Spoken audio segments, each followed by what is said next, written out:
Bonjour et bienvenue dans ce cours numéro 2 de Chimène Dunjia.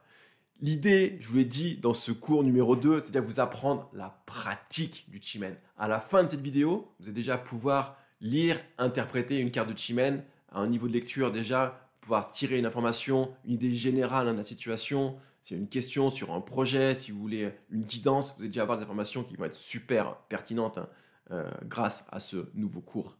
Ce que je veux, c'est vous donner vraiment de la pratique et que rapidement vous puissiez l'utiliser, que vous ayez des bases en énergétique chinoise, que ce soit un outil qui soit complètement nouveau pour vous. Même si c'est le plus haut niveau des arts énergétiques chinois, mon but c'est de le rendre vraiment simple et accessible à tous. Donc je vais vous apprendre dans ce cours numéro 2, plus spécifiquement comment lire dans la carte l'indication d'un danger ou d'un problème caché ou de quelque chose voilà, dont il faut être méfiant. Est-ce qu'il y a anguille sous roche dans la situation où vous vous trouvez. Et pour illustrer, je vais juste vous dire une petite anecdote là, que j'ai vécue il y a quelques jours. En fait, une de mes amies s'est formée au Chimène Dunjia avec moi. Elle a fait en fait ma formation en e-learning. C'est-à-dire qu'elle l'a fait depuis chez elle, à la maison, tranquillement. Et en fait, du coup, on n'a pas eu beaucoup d'interactions à ce moment-là, mais je l'ai revue ensuite. Et je lui ai dit, alors, le Chimène, c'était comment? Elle me dit, waouh, le Chimène, c'est génial, j'adore, j'adore, j'adore. Et elle me dit, le Chimène, surtout, il se trompe jamais, il a juste à tous les coups, c'est juste incroyable. Et elle avait l'air vraiment surprise à quel point le Chimène pouvait être précis. Donc après, ce sera à vous aussi de faire votre expérience par rapport à ça. Mais en tout cas, elle m'a dit, il est hyper précis. Et elle me dit, et il m'a aidé énormément, il m'a presque sauvé en fait, dans un cas très concret, par rapport à mon projet d'entrepreneuriat. Parce que, pour situer le contexte rapidement, cette jeune femme est entrepreneur, elle avait un projet donc, de lancer un projet important, on va dire dans le domaine de l'écologie, elle avait besoin de fonds pour financer ce projet. Elle m'avait parlé d'un investisseur qu'elle avait rencontré, qui était intéressé, qui avait des fonds à investir dans son idée. Elle était super contente et elle travaillait là-dessus depuis quelques temps. Et elle me dit, tu te rappelles de cet investisseur, de ce projet, etc. Je lui dis, ouais, je me rappelle. Elle me dit, bah écoute, à chaque fois que je faisais un chimène pour l'interroger par rapport à cet investisseur et au fait, est-ce qu'il serait la bonne personne ou pas pour moi et pour mon idée, à chaque fois, le chimène me disait, il y a un danger, il y a un problème. Et au départ, elle a du mal à y croire, à l'accepter, parce que la personne paraissait fiable, paraissait honnête, sincère, etc., etc. Mais le Chimène l'avertissait d'un danger. Et elle m'a dit, bah écoute, je me suis rendu compte, en fait, au moment où j'ai commencé à être plus attentive, grâce à ces messages, et je me suis rendu compte que cette personne, finalement, cachait des choses. Elle était, en fait, un petit peu aussi manipulatrice et un peu agressive, et j'ai vite fait marche arrière, parce que j'ai pris conscience qu'il y aurait pu avoir des conséquences futures. Donc le Chimène a éveillé aussi son attention, et ça a été confirmé par la suite d'une façon très très claire, très très nette. Et en fait, qu'est-ce qu'elle a vu dans la carte de Chimène? Donc souvenez-vous, je vous ai expliqué dans la vidéo numéro 1 que dans le Chimène, ça remonte à l'histoire, à l'origine, entre l'empereur jaune, qui est le chef, le leader lumineux, éclairé, et Choyo, qui est l'ennemi, qui est le danger, le problème. Et dans la carte de Chimène, je vous ai expliqué, si vous vous rappelez, sinon il faut voir le cours numéro 1, qu'en fait, l'empereur jaune, le leader, l'énergie positive, c'est Tia, donc le bois yang. Tia qui est le bois yang, je l'ai mis en vert, c'est pour ça. Et l'ennemi, le danger, c'est Geng, le métal yang, qui est une hache. Le bois yang, c'est un arbre, et Geng, c'est la hache qui peut couper l'arbre. Donc, en Chimène, un des indicateurs du danger, du problème, c'est le signe Geng. Donc, tout de suite, vous déjà notez ça vraiment, gravez ça profondément dans votre cerveau, dans votre mémoire. Si vous voyez Geng dans la réponse du Chimène, ça indique clairement qu'il y a un danger, clairement qu'il y a un problème, clairement qu'il faut faire extrêmement, extrêmement attention. Donc là, vous allez me dire, ok, c'est Geng le problème. Mais comment je sais où je vais voir la réponse dans la carte de Chimène? Eh bien, je vais vous l'apprendre tout de suite, maintenant. Donc tout d'abord, souvenez-vous, le Chimène Dunjia, c'est des cartes, en fait, c'est des calculs, on va dire, astronomiques, astrologiques, mais basés à la base sur les cycles solaires, sur le calendrier solaire, donc vraiment liés au mouvement des planètes au niveau du calendrier. Et cette carte, elle change toutes les 2 heures. Donc la réponse à votre question va se trouver dans la carte du moment où vous posez la question. Donc, si vous avez euh, vécu une situation il y a quelque temps, mais bon, voilà, vous n'avez pas forcément réfléchi plus que ça le moment de la situation, mais que 2-3 jours plus tard, vous repensez à quelque chose en lien avec ça, et que vous voulez avoir un message du Chimen, vous avez la carte du moment où vous pensez à la question. D'accord? C'est extrêmement important, parce que c'est un outil qui marche sur les synchronicités entre votre esprit, votre intention, et cette fameuse carte du Chimen.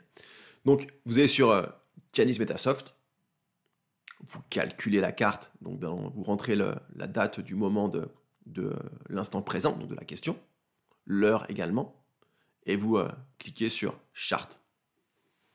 Okay, et la carte va s'afficher automatiquement. Petite précision au passage. Là, je vais vous apprendre comment interpréter, comment voir vous situez-vous dans la carte, comment situer la réponse dans la carte. Mais un détail s'impose tout de suite.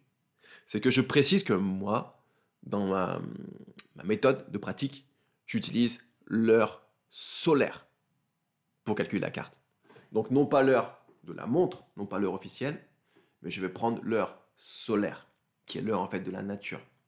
Ce qui veut dire, pour faire simple, qu'en hiver, je vais retirer 1 heure à l'heure de la montre, et en été, je vais retirer 2 heures. Donc ça veut dire que si à ma montre, il est 17h45, dans le calculateur, si là il est 17h45 et que je pose ma question maintenant, donc je prends la carte de maintenant, dans mon calculateur, je ne vais pas rentrer 17h45, d'accord? Je vais rentrer 16h45, moins 1 heure. Alors après, c'est la méthode basique, 1 heure, c'est, on va dire, un petit peu à la louche, mais on pourrait être plus précis en corrigeant vraiment avec l'heure solaire locale, où là, on va affiner de quelques minutes, suivant votre ville, où elle se situe. Mais d'une façon générale, 1 heure en hiver, quand c'est l'heure d'hiver, et 2 heures en été. Donc, si vous faites une consultation de Chimen à l'heure d'été. Tout ça, on en reparlera plus tard. S'il y a des questions, n'hésitez pas aussi à les poser en commentaire. Mais moi, je travaille toujours avec l'heure solaire. Que ce soit en Batzeu, en Chimen, c'est toujours ma méthode de travail. Donc, une fois que vous avez calculé la carte, pour répondre à la question, ça peut être une question, on le verra, une question relationnelle, question sur votre amoureuse, par rapport à un partenaire, une question sur votre énergie personnelle, une question sur un projet dans votre activité, si aussi vous avez un conflit à régler, si vous voulez retrouver un objet qui a disparu, si vous voulez chercher un bien, le Chimen, il peut s'appliquer à un nombre de situations qui est totalement infini, qui n'a aucune limite. Donc la carte de Chimen, c'est la suivante. Donc les éléments, on va les apprendre dans un instant. Mais d'abord, je vous ai dit, pour interpréter et avoir une réponse, on va pas lire toute la carte. Et c'est une bonne nouvelle, non? Parce que vous êtes sûrement un petit peu largué avec tous ces signes chinois de toutes les couleurs. Vous êtes dans une sorte de labyrinthe totalement perdu. C'est normal au début, mais je vous apprends à le faire d'une façon simple. Vous n'allez pas avoir à tout lire et tout interpréter. Ça, c'est la bonne nouvelle. Première bonne nouvelle. Deuxième bonne nouvelle, il y a juste 2 cases que vous allez lire, au départ en tout cas. Pourquoi 2 cases? Parce qu'il y en a une qui va représenter la personne qui pose la question, donc qui va parler de vous, qui va décrire votre état du moment, votre énergie, votre vibration, qu'est-ce qui se passe à l'intérieur, quel est votre niveau d'énergie, etc., vos pensées, ce qui vous anime. Donc il y a une case qui parle de vous, très intéressant déjà, parce que vous allez apprendre plein de choses sur vous, votre état du moment. Et la deuxième case, ou deuxième palais, pour prendre le terme correct, c'est le palais de la réponse à la question. D'accord? C'est lui qui va décrire la réponse à votre question, qui va décrire ou le potentiel ou l'évolution de la situation, suivant la question que vous posez. Par exemple, si vous demandez, si on prend le cas de mon amie, elle a demandé comme question, très certainement, est-ce que cette personne, cet investisseur, est la bonne personne pour mon projet ou pas? D'accord? Et vous avez juste à lire les éléments présents dans le palais de la réponse pour avoir la réponse à votre question. D'accord? Donc c'est très simple hein, comme méthode de lecture de base. Et c'est le plus gros hein, que vous allez apprendre au départ. Donc comment on identifie ces deux palais? Le palais de la personne qui pose la question, c'est toujours le palais qui correspond au signe du jour, qu'on appelle le tronc du jour, le jour de la question. Parce que vous remarquerez qu'en Chimène, en fait, on a toujours la carte de Chimène qui est ce carré à 9 cases, mais sur la même page, on a aussi un petit calendrier chinois ici, avec l'année, c'est les signes tout à droite, le mois juste à côté, le jour à côté du mois, et à gauche, l'heure. Donc ça, c'est le calendrier solaire, en fait, hein, associé à la carte qui est juste en dessous. Parce que comme je vous l'ai dit, hein, la carte, elle se calcule par rapport au moment présent. Donc le moment présent, il est écrit ici hein, sous forme du calendrier chinois, qu'on appelle aussi, qui correspond aussi à ce qu'on appelle le Bazi, les 8 caractères.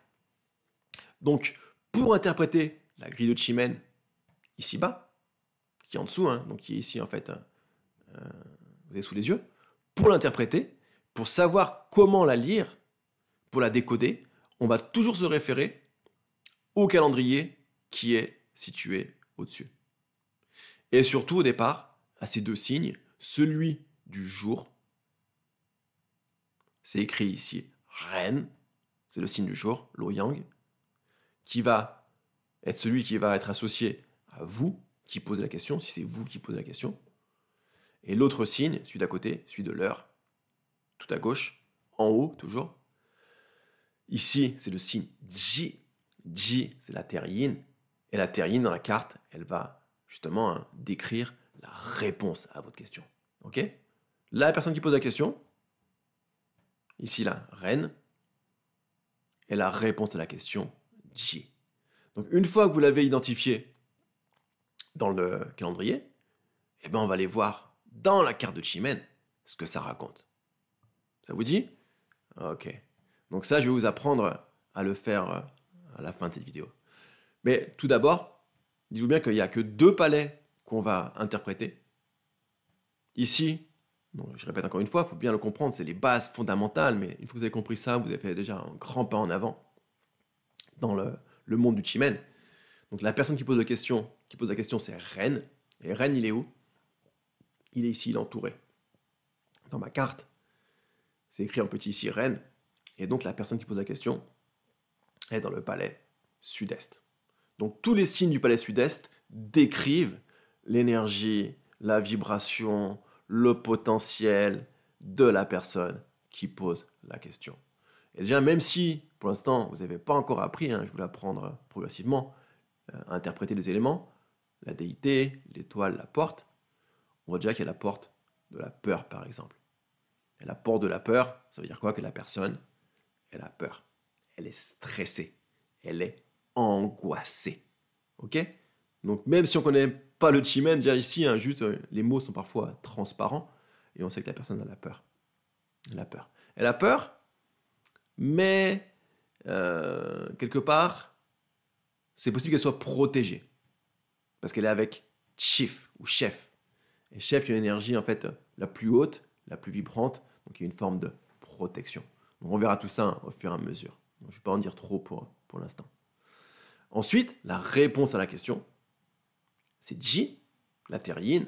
Et Ji, si vous le cherchez, vous allez le trouver. On prend toujours le signe qui est en haut.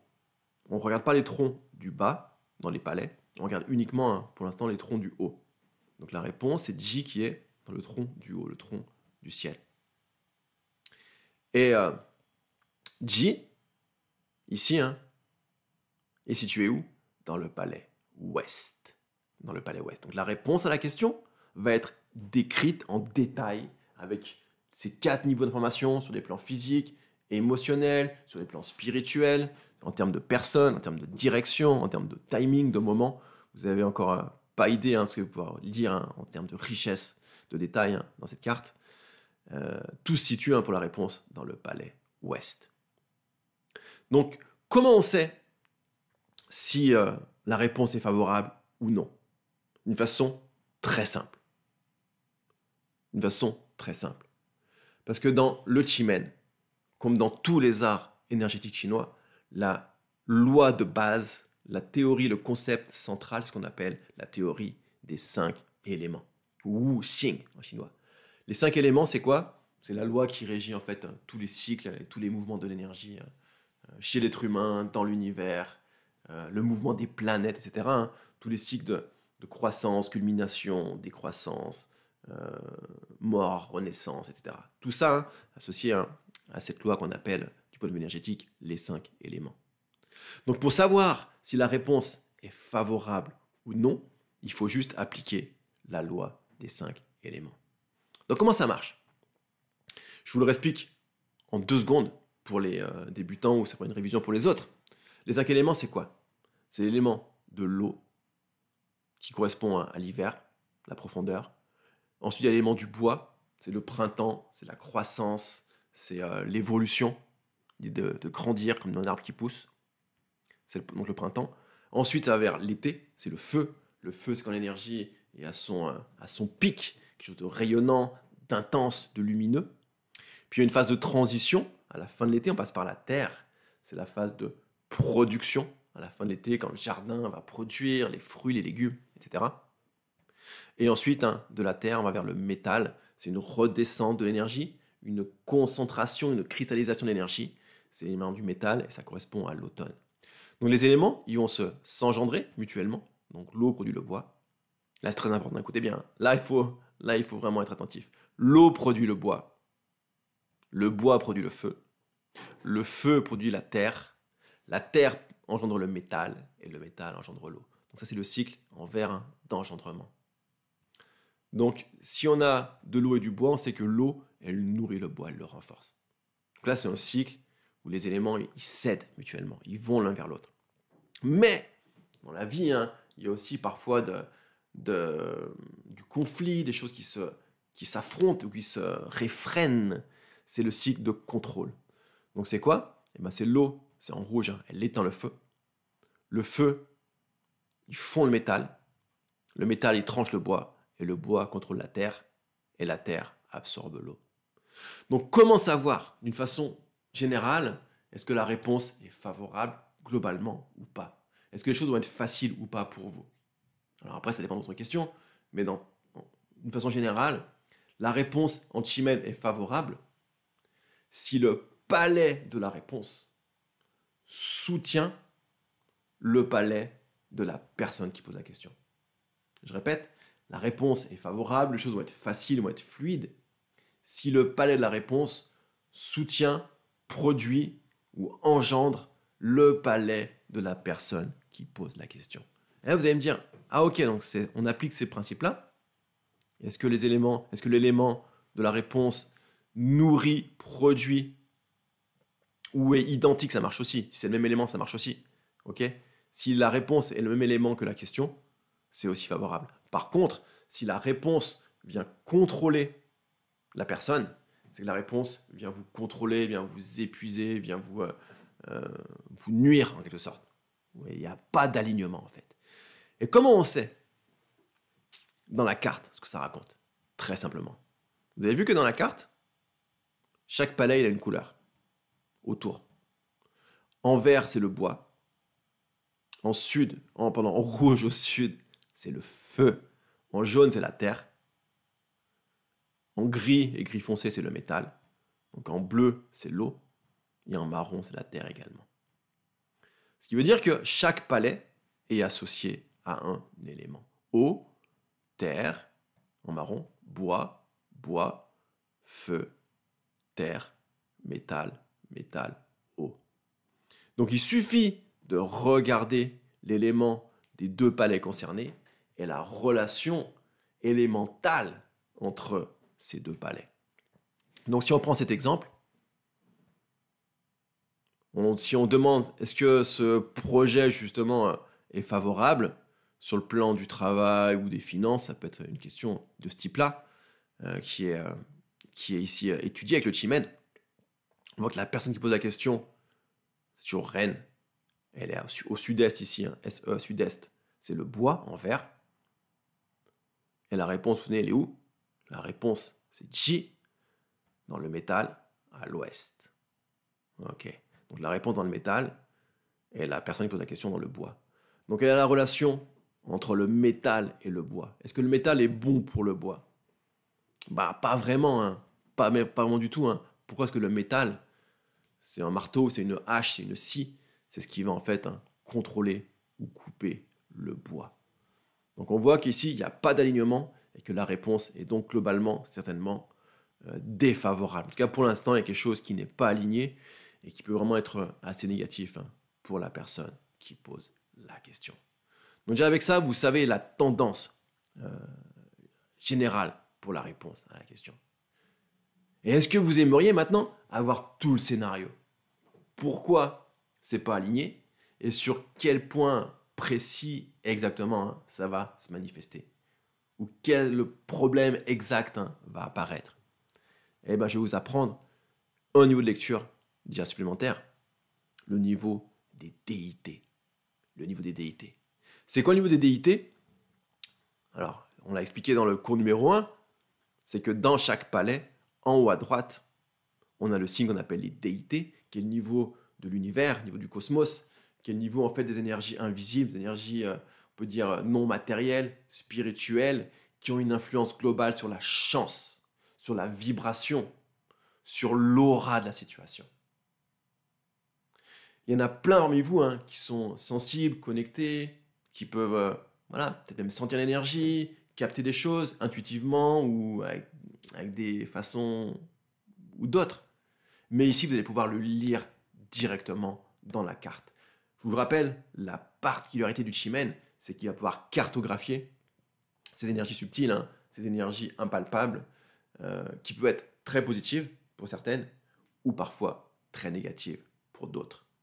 En Chimen, il y en a 10 signes différents. Il y a 10 déités qui vont indiquer justement une couleur à la situation, qui vont donner une empreinte particulière. Et je vais vous les expliquer une à une, et après on va l'appliquer à la lecture de cette carte. Regardez. Donc la première déité, c'est la plus puissante, c'est la plus belle de toutes, la plus... même celle qui représente le plus de Chimen, parce que c'est le leader, le chef des 10 déités. Il s'appelle Chief, ou chef. Donc comme son nom l'indique, c'est celui qui est au-devant de toutes. Et pourquoi c'est le leader? Parce que c'est celui qui a le plus d'énergie positive. Le leader, c'est pas celui qui impose par la force. Le leader, c'est celui qui inspire les autres. Et comment on peut inspirer les autres? Eh ben, c'est grâce à sa vertu, grâce à ses qualités, grâce à son courage. Et c'est ça, les caractéristiques de Chief. Donc si vous avez Chief dans le palais de la réponse, ou celui de la personne, ça indique intégrité, donc une forme de noblesse, des valeurs, de vertu, quelqu'un qui est là pour prendre soin des autres, quelqu'un qui est là pour protéger, quelqu'un qui est là pour guider, pour éclairer. C'est une énergie extrêmement lumineuse, énergie aussi qui peut être spirituelle, énergie de protection, une sorte d'ange gardien aussi. Énergie qui peut être liée aussi à la guérison, une énergie de connexion vraiment sur des plans vibratoires très élevés, de leadership, celui qui montre le chemin. Et Chief, également, c'est quelque chose peut-être de haut statut. Une personne qui a un rang élevé, qui est aussi un dirigeant, un chef, ça peut aussi parler quelque chose de ce type-là, de élevé hiérarchiquement, élevé en termes de statut ou élevé en termes de valeur. Mais généralement, c'est plus quelque chose de vibratoire, d'extrêmement positif et extrêmement protecteur. Donc c'est la meilleure déité, extrêmement positif, si vous l'avez avec vous ou si vous l'avez dans la réponse. La deuxième, qui est aussi super favorable, je vous l'ai mis en verte, c'est 9 ciels. 9 ciels, c'est aussi un leader, aussi quelqu'un qui montre le chemin, mais lui, sa qualité, c'est que c'est un visionnaire. C'est celui qui peut penser, analyser et créer le futur parce qu'il l'a préparé d'abord dans sa tête. Donc c'est un leader visionnaire, extrêmement intelligent, qui a une grande clarté mentale et qui peut prévoir, anticiper et qui peut même créer quelque part le futur grâce à sa capacité de vision et de planification. Donc aussi un leader, c'est une énergie qui peut être considérée comme protectrice également et qui est extrêmement favorable. Ça peut aussi indiquer quelque chose qui est élevé, en hauteur, en altitude, parce que le ciel, c'est aussi tout ce qui est en hauteur, bien sûr. ou le mouvement, les déplacements, les voyages. La troisième, très positive, c'est 9 terres. Dans la pensée chinoise, c'est toujours le ciel, le yang, et la terre, le yin. 9 terres, énergie très positive, elle de douceur, de bienveillance, de compassion, de guérison, l'énergie de terre-mère. La terre-mère, la maman, cet archétype en fait, hein, qui peut être un homme aussi, c'est pas limité aux femmes, mais cette énergie vraiment de douceur, de bienveillance, de compassion, de guérison. Côté négatif, plutôt, comme on dit, low profile, donc plutôt qui ne met pas trop en avant, et un petit peu de lenteur également hein, pour la terre. Ensuite, on a 6 harmonies. Si vous avez 6 harmonies, ça parle des relations humaines. C'est la déité, hein, l'énergie symbolique, qui met les gens entre eux, qui crée du lien, qui crée du réseau, des connexions. C'est voilà, la faculté de se connecter aux autres, de ne pas rester seul dans son coin, tout au contraire, hein, c'est de faire du réseau, des connexions. Ça peut parler aussi d'une sorte de cupidon, c'est l'énergie de l'amour, ce qui rassemble les personnes. Si c'est une question sentimentale, et que dans la réponse vous avez harmonie, 6 harmonies, ça veut dire qu'il y aura sûrement une affinité, une mise en relation hein, sur le plan émotionnel ou sur le plan de la connexion voilà, physique, émotionnelle ou relationnelle. Ça parle de joie, de douceur, une personne qui est positive hein, et qui sait se connecter facilement. Donc c'est en général une très bonne déité. Ensuite, on a la lune. Lune en chimène, elle est un peu ambiguë. On peut avoir deux sens différents. Soit elle parle de connaissances, de choses, une personne qui peut accumuler ou avoir accès à beaucoup de connaissances, d'informations, donc très intelligente, qui a beaucoup de savoir. Mais lune peut aussi indiquer qu'il y a des choses qui sont cachées. Donc si votre question, au chimène, parle justement de relations amoureuses, vous voulez plus savoir peut-être plus de détails sur une personne, et que vous avez lune qui apparaît, c'est que sûrement il y a des choses qui sont cachées, qu'elle cache des choses, qu'elle ne dit pas tout, ou qu'elle ne montre pas tout. Donc lune, attention à ce côté aussi, hein, c'est le côté caché de la lune hein, qu'on ne voit jamais. Ensuite, les déités négatives. On n'aime pas, en chimène prévision, hein, ce que je vous apprends ici, hein, voir serpent. On n'aime pas trop serpent, alors. Il y a des cas, hein, des exceptions, mais serpent, globalement, ça parle de problèmes. Ça parle de choses qui sont un peu tordues, qui ne se passent pas comme prévu. Il y a des coups tordus, il y a de la manipulation, il y a de la malice, et c'est lié aussi à un état mental agité, de stress, d'instabilité. En tout cas, ça parle de problèmes et les choses se passent mal. Si vous avez un projet qui a un doute ou un risque et que serpent apparaît, ça indique que ça risque de mal se passer. Ou si la personne apparaît avec serpent, c'est qu'elle peut être extrêmement opportuniste et penser en fait beaucoup à elle et à ses propres intérêts. Donc serpent, hein, déité négative, très souvent. Mais on verra hein, dans d'autres applications, ça peut également avoir des indications extrêmement intéressantes, en particulier en lien avec les énergies de la Terre et de l'environnement. Tiger, tigre, l'énergie de la puissance physique. Alors c'est une déité négative parce que souvent ça parle d'agressivité, d'agression, voire de blessure, d'accident ou de blessure. Donc si voilà, vous avez un doute sur une personne, qui voilà, pour mesdames peut-être, relation amoureuse, un homme qui vous semble voilà, attirant, mais vous n'êtes pas sûr de son comportement, et que tigre apparaît, attention au risque d'agression ou d'agressivité. Sinon, beaucoup d'énergie, pour un sportif c'est très bien, mais vraiment une vitalité qui est intense, débordante, et qui peut être parfois excessive. Ensuite, crochet. Crochet, c'est la déité des choses du passé. Donc très souvent, ça parle de choses qui sont liées à des choses anciennes, des choses dont on n'arrive pas à se libérer, qui sont accrochées à l'individu, à la situation. Ça peut parler de choses du passé, donc aussi par exemple sous forme d'objets anciens, d'archéologie, de choses anciennes, de mémoire du passé, mais aussi une personne qui est dure, qui aime décider et qui aime imposer son point de vue. Donc déité très négative, parce que crochet apparaît, il faut aussi être extrêmement méfiant. Une personne qui a une attitude en fait un petit peu dictatoriale.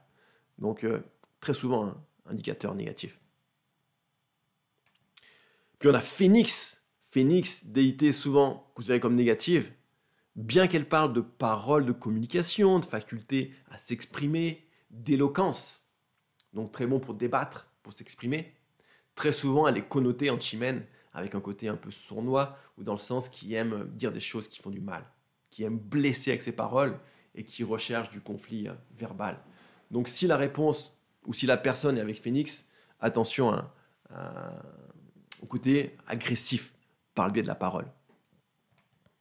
Et finalement, dernière déité négative qui est extrêmement néfaste, dont il faut se méfier à tout prix, c'est ce qu'on appelle tortue. Bien que le mot tortue, il fait un peu presque rêver, je dirais, animal mythique, animal symbolique très puissant. En chimène, tortue parle de choses fausses, de tromperie ou de manipulation.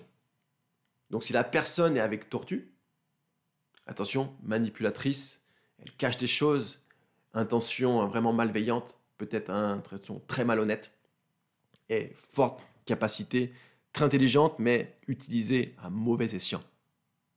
Également, tortue, ça peut indiquer quelque chose qui est faux, qui est factice, une contrefaçon par exemple. Donc si votre question porte sur un objet et que vous avez tortue dans la réponse, c'est que certainement l'objet est faux, qui n'a pas la valeur qu'il est supposé avoir. Donc voilà pour les 10 déités, et qui donnent vraiment... La déité, quelque part, c'est ce qui fait le côté spécial du chimène. La couleur d'énergie, l'aura de la situation ou l'aura de la personne, il est influencé énormément par la déité qui est présente. Donc rien qu'avec ça, amusez-vous déjà à faire quelques lectures de chimène en interprétant la déité, celle qui est avec vous et celle qui est avec la réponse, bien sûr. Donc si on reprend notre exemple de tout à l'heure, on va terminer là-dessus, et après je vous apprendrai dans le cours numéro 3, je vous apprendrai à lire les étoiles, lire les portes, qui apportent des nouvelles couches d'informations complémentaires, juste merveilleuses, juste magiques. On va l'appliquer sur ce cas. Donc on avait dit, la personne qui pose la question est située dans le palais sud-est, parce que le jour règne et au sud-est. Je précise, il y a beaucoup d'informations dans ces cours, ils sont condensés, donc prenez le temps de prendre des notes, de les réécouter aussi certainement, pour bien pouvoir assimiler et retenir les différentes couches d'informations. Donc la personne qui pose la question, elle est au sud-est. Ça marche dans le bois. Et on a dit que la réponse, l'heure, est dans l'ouest, à l'ouest, dans le métal. Et que la réponse, du coup, contrôle la personne. Donc la situation est négative pour elle, va la contrôler, l'affaiblir, voire la blesser. La blesser. Déjà, on sait ça. Rien que ça, déjà, indication très puissante. Et attention, il n'y a pas d'alignement. Maintenant, est-ce que vous aimerait savoir pourquoi? Qu'est-ce que ça raconte? Bien sûr. Et première couche de lecture, vous allez pouvoir lire dès maintenant la déité. Qu'est-ce qu'il y a comme déité dans la réponse? La déité tortue. Ce qui veut dire que la personne concernée par cette question, donc si c'était par exemple un investisseur potentiel, et avec tortue, ça veut dire quoi? Très intelligent, mais sûrement manipulateur, et sûrement avec des intentions qui sont assez obscures. Ok? Donc la déité parle aussi de l'intention, de ce qui n'est pas visible, mais ce qui est le moteur de la personne, de la situation. Donc tortue est extrêmement négatif. Donc attention, la réponse est favorable parce que la personne a une intention de sournoise, extrêmement vicieuse peut-être. Et en lien avec quoi? On le verra dans le prochain cours, avec la porte de la vie, qui est la porte financière justement. Donc elle a des intentions malveillantes, peut-être malhonnêtes, en lien avec l'argent. La porte de la vie en fait, c'est une porte qui est liée aussi à l'argent. Donc vous avez déjà appris, si on résume, comment poser une question, comment repérer les deux palais de la personne qui pose la question, de la réponse à la question. Est-ce que la réponse est favorable par rapport aux 5 éléments? Et ensuite interpréter tout le scénario de l'histoire, d'abord grâce à la déité. Donc beaucoup d'informations à nouveau dans ce cours. Je vous donne ça vraiment plein d'infos pour que vous puissiez vraiment déjà commencer à comprendre et à mettre en pratique. Donc vous pouvez revoir cette vidéo si vous le souhaitez. Et surtout pensez à voir la suite, vidéo numéro 3, où on va voir les applications en lien avec les étoiles, en lien avec le timing, en en lien avec l'environnement et les opportunités. Donc si ça vous a plu, likez cette vidéo, vous pouvez poser vos questions dans les commentaires, j'essaierai de vous répondre au maximum avec plaisir. Et surtout, pensez à vous abonner à la chaîne pour recevoir les prochaines vidéos sur le Chimène Nungia. Allez, à bientôt pour la suite.